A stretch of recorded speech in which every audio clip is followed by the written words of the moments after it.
Eu nem vi a hora que fisgou, velho. Eu tava olhando pra baixo, vi a vara puxando, eu falei, ué. Bocão então, hein? Nem precisou puxar pra ele morder. Não. É grande? Acho que não. Tá sendo uma carpa.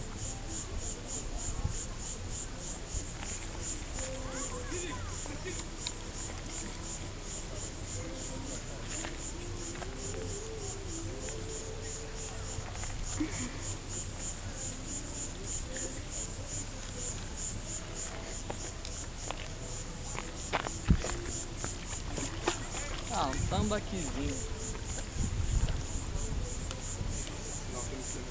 Já tá aqui? Já.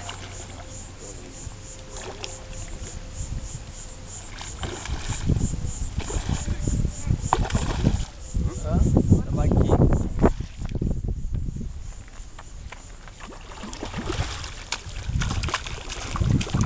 O Guilherme. Põe no chão, põe no chão. Ponha no chão. Ponha no chão, menino. Passa pela cabeça. Ah, não.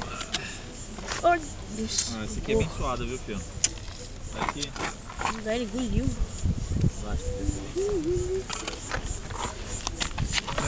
Pega o alicate aí. Tem um negócio de pesar, moço, quer? Ah, não precisa não, é pequenininhos aqui.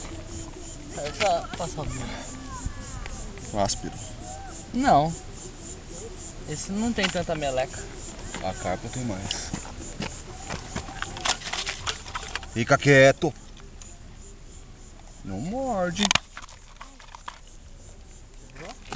Cuidado aí atrás, ó.